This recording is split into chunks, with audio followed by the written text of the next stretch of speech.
여러분, 비동의 강관죄라고 들어보셨어요? 요즘 한국 사회에서 정말 뜨거운 주제죠. 이게 그냥 법 하나 바꾸는 그런 단순한 문제가 아니에요. 우리 사회의 법, 또 문화, 사람들 사이의 관계까지 아주 근본적인 질문을 던지는 굉장히 중요한 논쟁입니다. 오늘 저랑 같이 그 핵심을 제대로 한번 파헤쳐 보시죠. 자, 본격적으로 시작하기 전에 이 논쟁의 딱 한가운데를 꿰뚫는 질문 하나를 먼저 던져볼게요. 도대체 뭘 강간이라고 봐야 할까요? 가해자가 휘두른 폭력 그 자체일까요? 아니면 피해자가 동의하지 않았다는 바로 그 사실일까요? 이 질문에 대한 답을 찾아가는 과정, 이게 바로 이번 논쟁의 전부라고 할 수 있습니다. 이 복잡한 얘기를 제대로 이해하려면 좀 순서가 필요하겠죠? 그래서 5단계로 나눠봤습니다. 먼저 동의라는 게 대체 뭐길래 새로운 기준이 되냐? 그 개념부터 보고요. 그 다음엔 피해자를 보호해야 한다는 찬성 측, 그리고 억울한 사람이 생기면 안 된다는 반대 측의 팽팽한 목소리를 들어볼 거예요.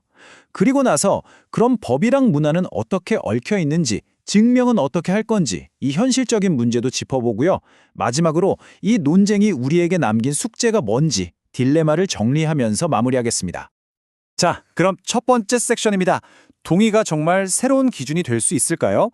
이 법안이 바꾸려는 핵심은 딱 이거예요. 법이 바라보는 관점을 가해자의 폭력적인 행위에서 두 사람 사이에 합의가 있었나 이걸로 옮기자는 겁니다. 이건 정말 판을 바꾸는 근본적인 변화죠. 가장 크게 달라지는 게 바로 이 지점이에요. 지금 법에서는요, 검사가 이 사람이 폭행을 당했습니다. 협박을 당했습니다. 즉, 저항하기 힘들 정도의 힘이 작용했다는 걸 증명해야 해요. 그런데 새로 제안된 법은 그게 아니라 동의가 없었다는 그 상태를 증명하라는 겁니다. 와, 이거 입증해야 하는 무게중심이 완전히 달라지는 거죠. 그럼 도대체 비동의 강간죄가 정확히 무슨 뜻일까요? 아주 쉽게 말하면 이거예요. 막 때리거나 위협하는 그런 물리적인 폭행이 없었더라도 상대방이 명확하게 오케이 하지 않은 상태에서 성관계를 하면 그 자체를 범죄로 보자는 겁니다. 자, 이제 두 번째 섹션으로 넘어가서 이 법을 지지하는 쪽의 주장을 한번 들어보겠습니다. 이분들은 왜 이 변화가 지금 당장 아주 시급하다고 이야기하는 걸까요? 찬성하는 쪽의 핵심적인 생각은 이렇습니다. 법이라는 게 피해자가 실제로 겪은 일을 담아내야 하는 거 아니냐. 특히 막 눈에 보이는 폭행이나 협박은 없었지만 그렇다고 해서 마음으로 동의한 것도 아닌 그런 애매한 상황들 있잖아요. 소위 말하는 회색지대요. 지금의 법이 바로 이런 피해자들을 제대로 보호하지 못하고 있다는 문제의식, 여기서부터 모든 논의가 시작된 겁니다. 찬성 측 주장을 크게 정리해보면 두 가지 축으로 볼 수 있어요. 첫째는 뭐니 해도 피해자 보호죠. 폭행 증거가 뚜렷하지 않다는 이유만으로 법의 도움을 받지 못했던 사람들을 구제할 수 있다는 거예요. 그리고 둘째는 사회 전체의 변화를 이끌어낼 수 있다는 기대감입니다. 동의 없는 성관계는 범죄다. 이 메시지를 사회에 아주 명확하게 던지는 거죠. 그러면 자연스럽게 성폭력 신고율도 올라가고 궁극적으로는 서로를 존중하는 문화가 자리 잡을 거라는 거예요.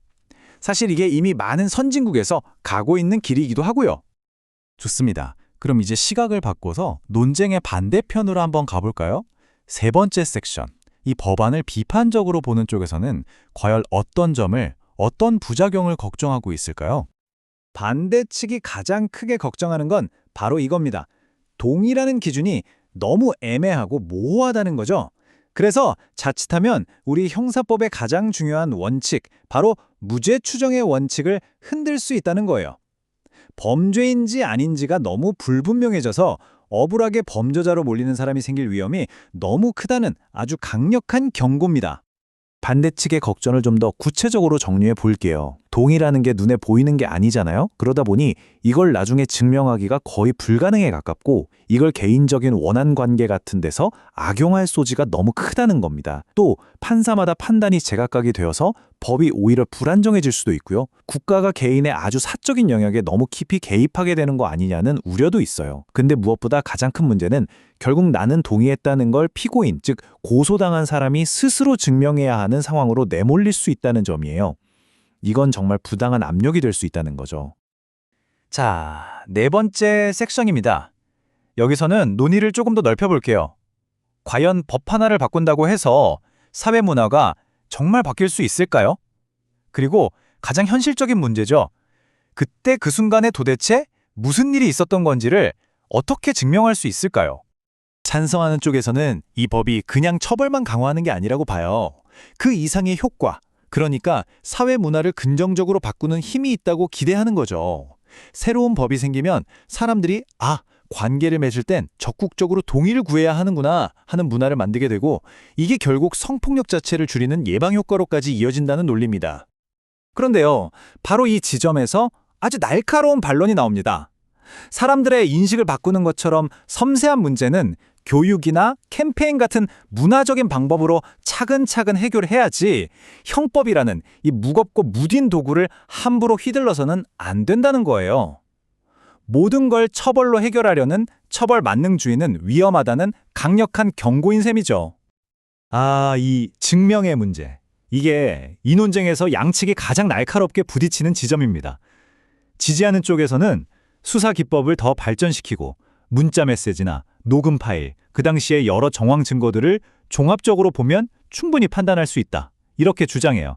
하지만 비판하는 쪽에서는 아무리 기술이 발전해도 결국엔 서로의 주장만 남는 진실 공방이 될 수밖에 없다. 그러면 억울한 사람이 생길 위험은 절대 사라지지 않는다, 이렇게 계속해서 우려하는 거죠. 자, 이제 마지막 5번째 섹션, 해결되지 않은 딜레마입니다. 이 논쟁을 쭉 따라오다 보면 결국 우리 사회가 지켜야 할 아주 중요한 2개의 가치가 정면으로 충돌하고 있다는 걸 알 수 있습니다. 결국 이 논쟁은 한쪽의 간절한 희망과 다른 한쪽의 근본적인 두려움이 부딪히는 거라고 볼 수 있어요.